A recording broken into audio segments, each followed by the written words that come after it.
Fala pessoal, tudo bem com vocês? Vamos começar mais uma aula aqui do nosso módulo sobre teontologia, o estudo sobre o ser de Deus, e nós estamos pegando aí dois movimentos para contrastar. Nós estamos vendo aí Deus na ortodoxia reformada, que basicamente a gente pega ali de 1560 até 1750, mais ou menos, e nós vamos comparar depois com a teontologia de Karl Barth lá no século XX, tá? São duas abordagens diferentes, métodos diferentes e algumas conclusões diferentes aí. Essa é a nossa quarta aula.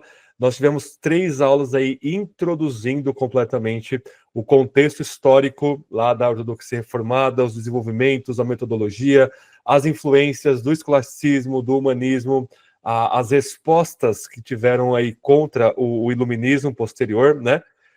Como o iluminismo vai receber mal e não adotar aí a ortodoxia reformada, e é por isso que não é muito ruim, né?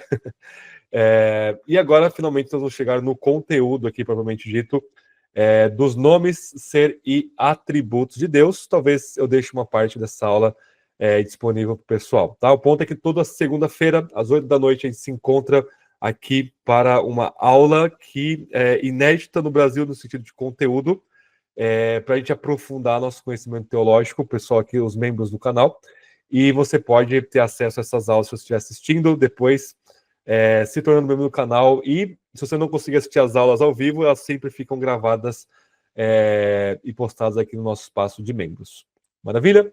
Então vamos lá, a gente vai dar uma olhadinha na questão aqui de como a ortodoxia reformada ela vai organizar e desbravar aí o tópico principal da teologia, que é a teologia propriamente dita, né? Então, quando a gente fala falando de ser de Deus, nós podemos chamar isso de teologia própria, ou propriamente dita, proper theology, ou a gente pode chamar de teontologia, o estudo do ser, né? Ontos, do ser de Deus, tá? Então, ela foi desenvolvida aí entre 1650 e 1750, tá? E os teólogos reformados atuaram em diversos centros na Europa Ocidental e na Europa Central, como na Suíça, Alemanha, França, Holanda e Inglaterra. Eu vou mapear daqui a pouco qual teólogo está em qual lugar para a gente se situar melhor. Eu já dei uma introdução dos teólogos de cada período, quando a gente vai distribuir eles na geografia própria de cada um, tá? E o tratamento completo dessa doutrina exige foco em autores e questões representativas devido à extensão histórica e geográfica do movimento, tá? Então, quais teólogos nós temos em quais lugares? Na Suíça, né, na Genebra de Calvino, por exemplo, nós temos o Francis Turretini, o Piquet, em Genebra, o Heidegger, não o Martin Heidegger, já falei para vocês, esse é o John Heidegger, e é Johannes Heidegger, em Zurique, e o Polanos lá em Basileia, tá? Então, esses são os teólogos principais ali da Suíça.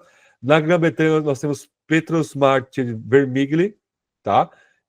Parcialmente ele ficou um tempo aí na Grã-Bretanha, né? O Usher, o Lake e o Richard Baxter, tá? Na Alemanha, nós temos Zanck, nós temos Ursinus, lá em Heidelberg, o Musculus, em Helford, e nós temos aí na Holanda.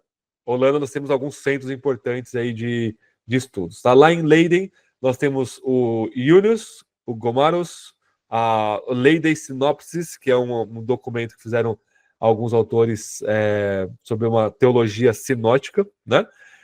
O Velos e o Demur, tá? Lá em Utrecht, na escola de Utrecht, nós temos o Humbick e o Petrus von Maastricht, aquele que Jonathan Edwards falou que é o melhor teólogo da história, né? Em Groningen nós temos o Altin, o Maresius e o Amarck.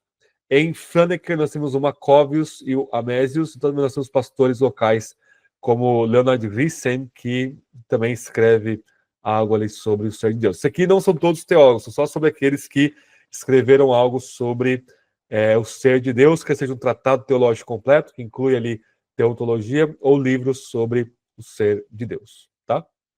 Então, a fase cronológica, nós temos a ortodoxia inicial, né, de 1560 a 1635, alguns colocam 1620, como eu já falei para vocês nas aulas passadas. Nós temos o Vermigli, Ripério, Zanck, Ursinus, Musculus, Yunus, Gomarus e assim por diante, né?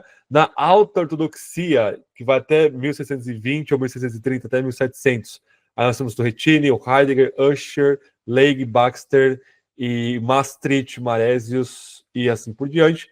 E na ortodoxia tardia, ali no século XVIII, nós temos o Piquet e o Demur escrevendo sobre Deus, tá? E aí nós vamos incluir ou não, por exemplo, Jonathan Edwards neste movimento, mas isso é um tema de debate, né? Então, a doutrina de Deus, com influência tanto na mitologia escolástica como alguma influência humanista, a gente viu na aula passada algumas influências humanistas nesse movimento da escolástica protestante, tá? E a gente viu que não era uma coisa assim antagônica no começo, tá?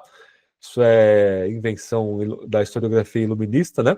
Eles colocavam 3 questões para se pensar sobre Deus em latim, né? Nós temos ansit, se existe, se é, será que Deus é, né?